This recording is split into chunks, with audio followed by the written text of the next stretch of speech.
Monsieur le Président de la République française, cher Emmanuel, Monsieur le Président du Conseil du Togo, médiateur de l'Union africaine pour la région des Grands Lacs, Mesdames et Messieurs les représentants des chefs d'État et de gouvernement, Mesdames et Messieurs les représentants des Nations Unies, de l'Union africaine, des organisations régionales, Mesdames et Messieurs les partenaires techniques et financiers, Mesdames et Messieurs, je voudrais, au nom du peuple congolais, saluer la tenue de cette conférence ici à Paris, aux côtés du Togo, médiateur mandaté par l'Union africaine pour la région des Grands Lacs, et en étroite coordination avec les États-Unis d'Amérique, le Qatar et l'Union africaine qui accompagnent les efforts de médiation et de désescalade. Votre présence est un acte politique, mais aussi et surtout un acte moral.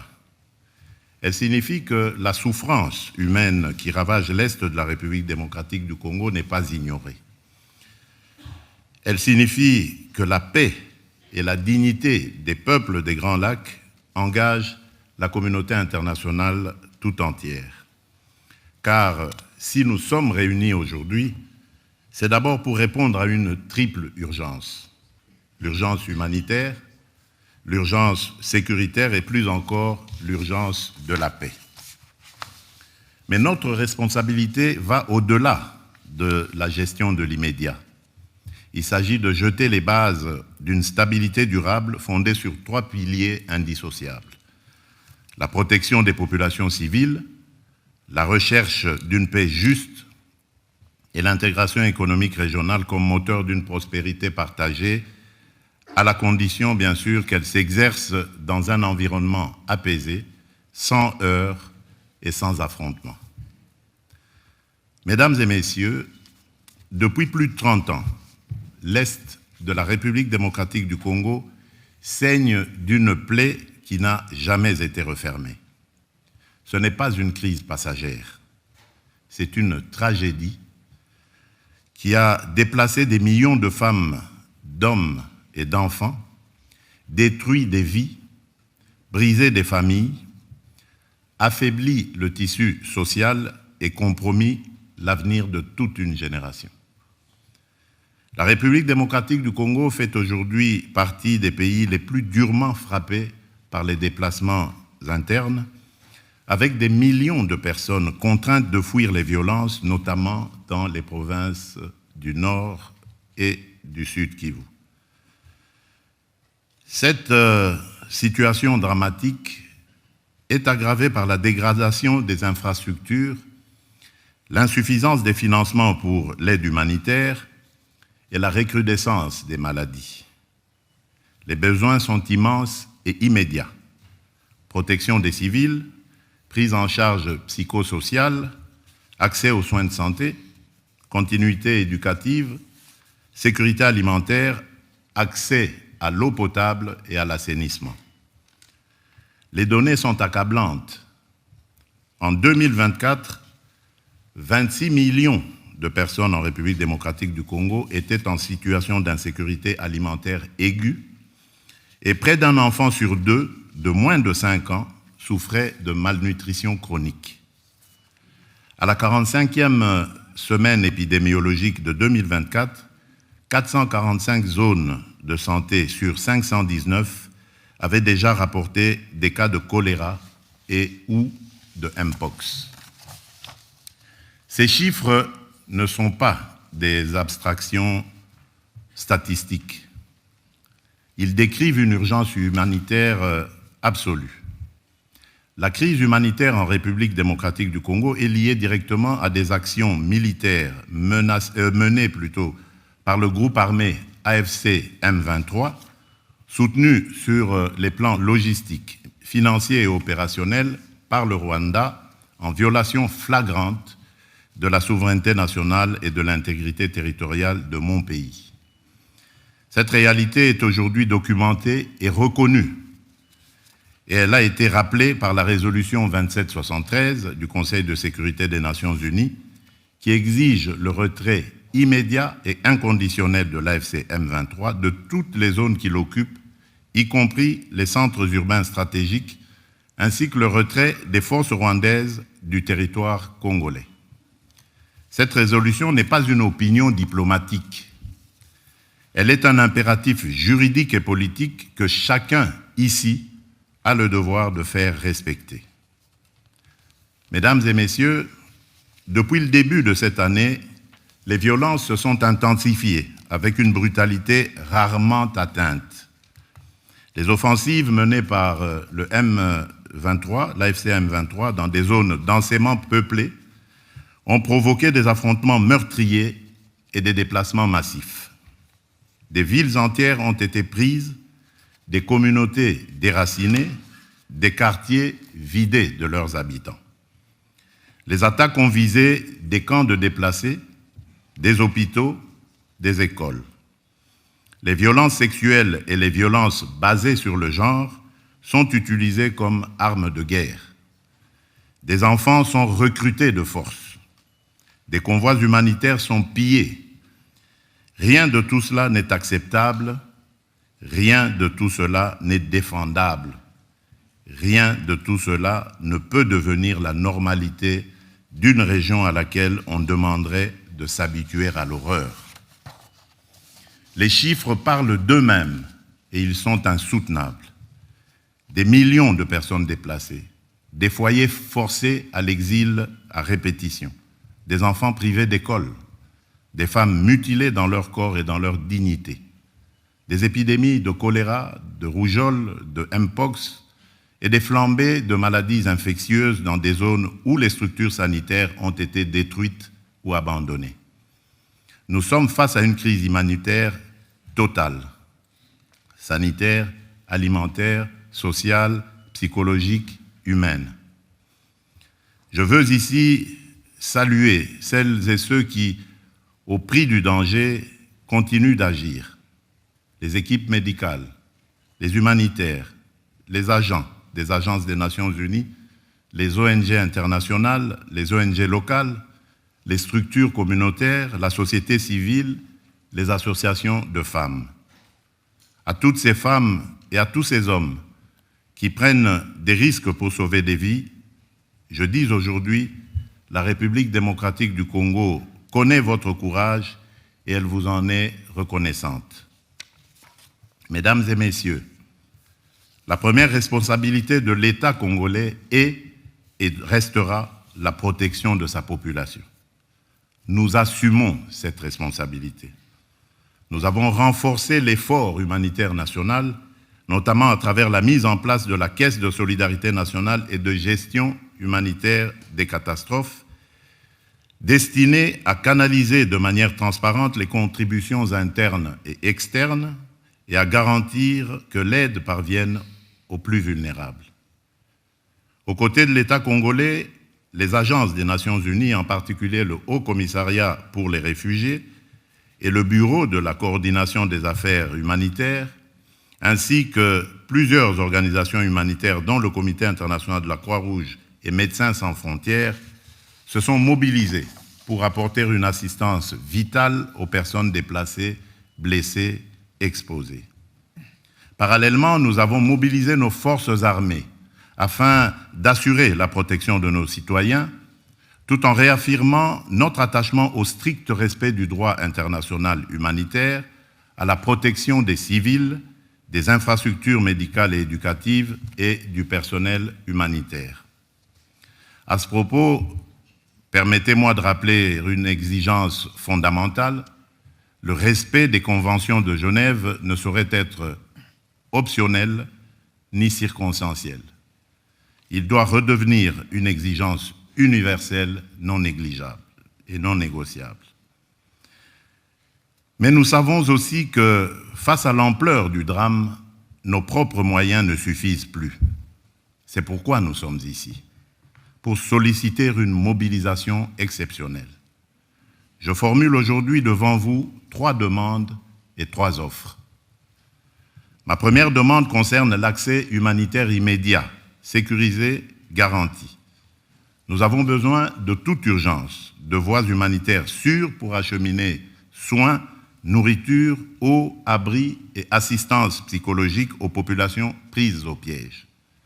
À ce titre, je propose l'établissement d'un corridor humanitaire aérien strictement encadré, permettant le transport des médicaments, des denrées essentielles et la rotation du personnel humanitaire, y compris vers les zones actuellement les plus exposées.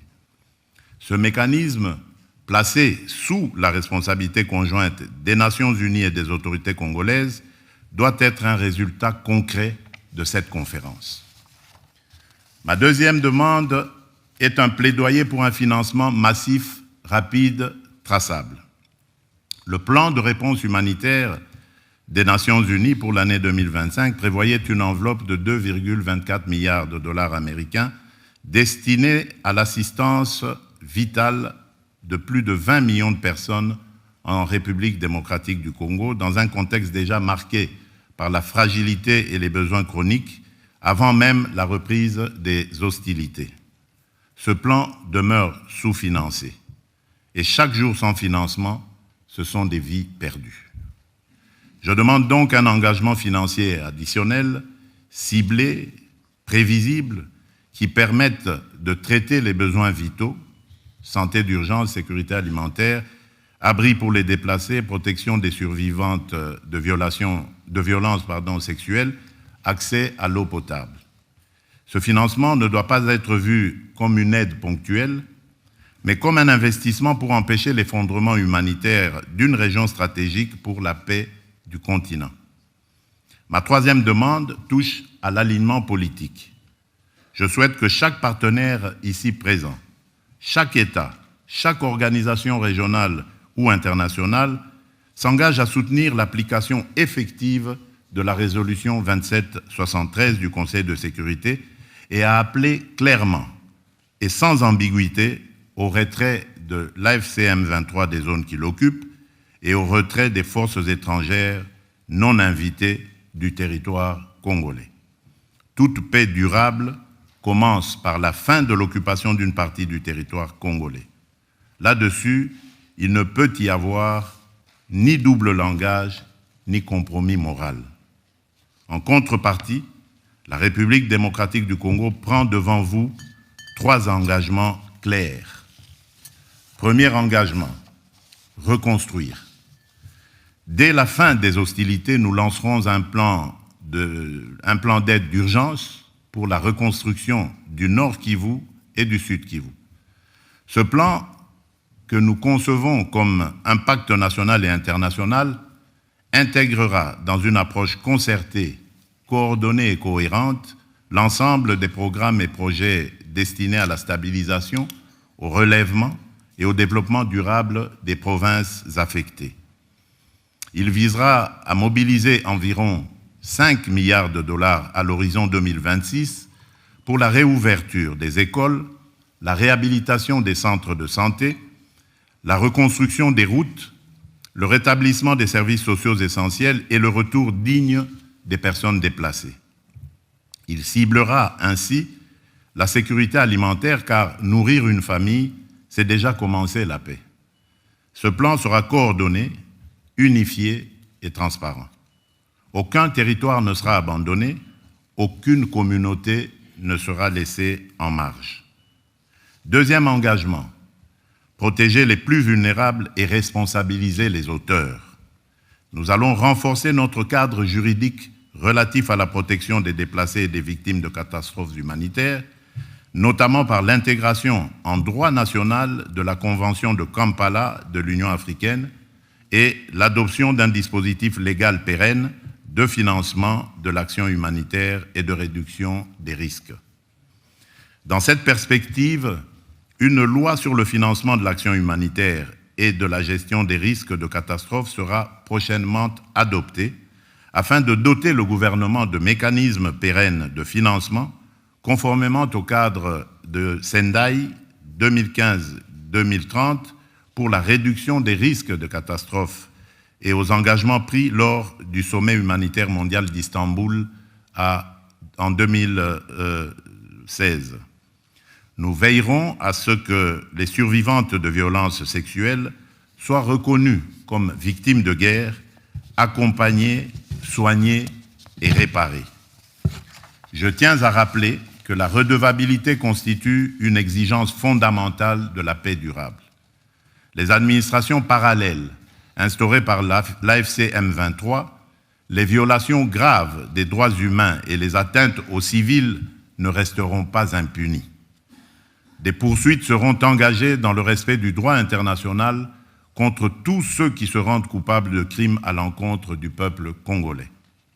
Troisième engagement, transformer la crise en levier de stabilité régionale. Nous ne venons pas seulement demander de l'aide humanitaire, nous venons défendre une vision politique.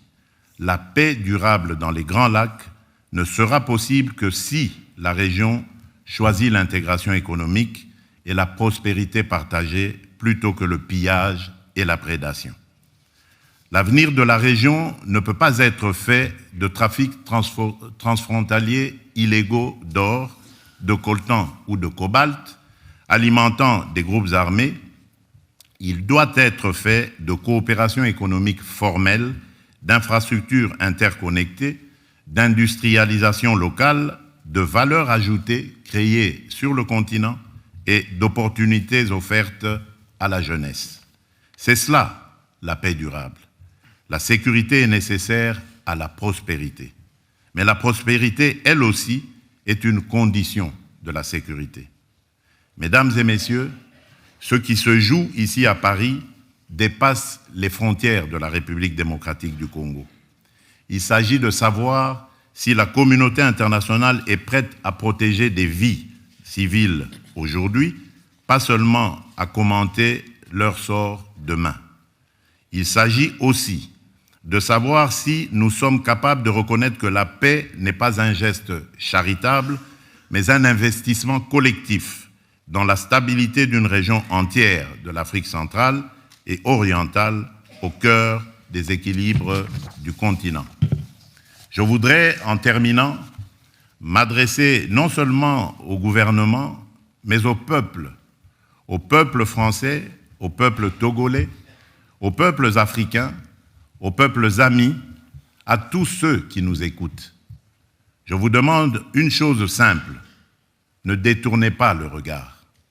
Derrière chaque statistique que nous citons aujourd'hui, il y a un enfant qui dort sous une bâche au lieu d'un toit. Il y a une mère qui a fui sans rien emporter d'autre sauf la main de son enfant. Il y a une communauté qui refuse de mourir parce qu'elle croit encore en l'idée la plus simple, la plus belle et la plus juste, vivre en paix chez soi. Ce que nous demandons, c'est la vérité. Ce que nous demandons, c'est la justice. Ce que nous demandons, c'est la paix, une paix durable. La République démocratique du Congo prend ses responsabilités. Nous vous demandons aussi de prendre les vôtres. Je vous remercie.